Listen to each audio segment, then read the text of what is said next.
Yeah, today, can you watch Masira today?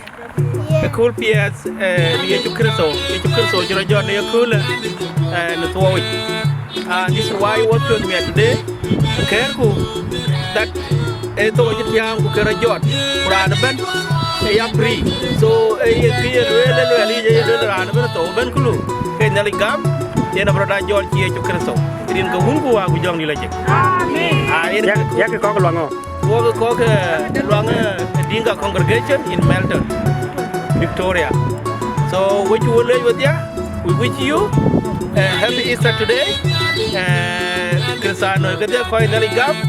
Call you to Kriso gum, you can go today, Rajot, Riede. We took a live with ya, we took a norm.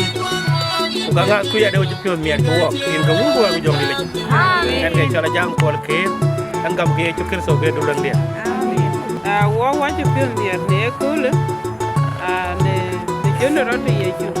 Erin here, and a Jolana, a joke, and come here to Kurto, Kay to Lundi. Get a mere feel cool, a pain in the 2023. Bring the Melbourne, go on with you, go away, cock Melton, the Canisa day. So, a general, the year to a chippy, Bugata, a mere few, the general, the year to near cool. Pain in the one, read Cabandi. Amen.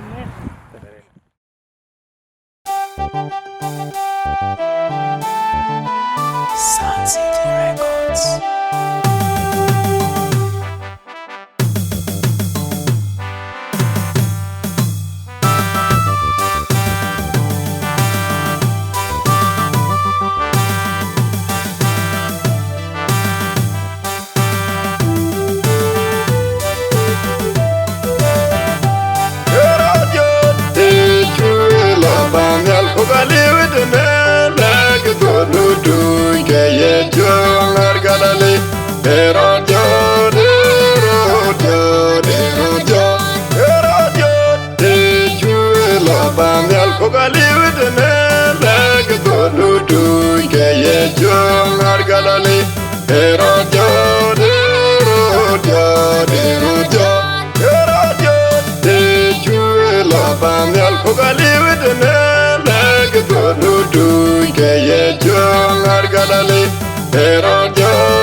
Go by last year, we'll put him. Go below water, and Jadian get so you will go walk. I had to do get your well been around. If you get up, go by last year, we'll put him. Go below water, and Jadian get so you will go walk. I had to do get your well been around. If you get up, go by last year, we'll put you. Go below water, and Jadian get so you will go walk. I had to do get your well been around. A bog like you made your to live. I live with that job. I like a do. Quite you can well get. A bog like you made your to live. I live with that job. I like a do. Quite you can well get. A bog like you made your to live. I live with that job. I like a do. Quite you can well get. We go find it in your dog. I did your buggy find a manuel. Get it up. I just love on y'all. Get a gum. We go find it in your dog. I did your buggy find a manuel.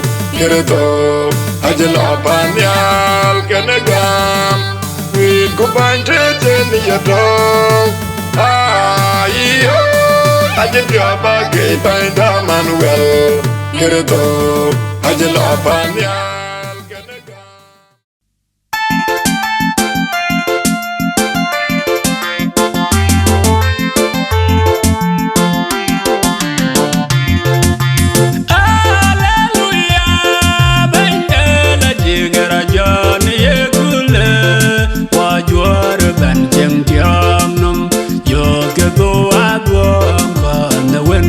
chơi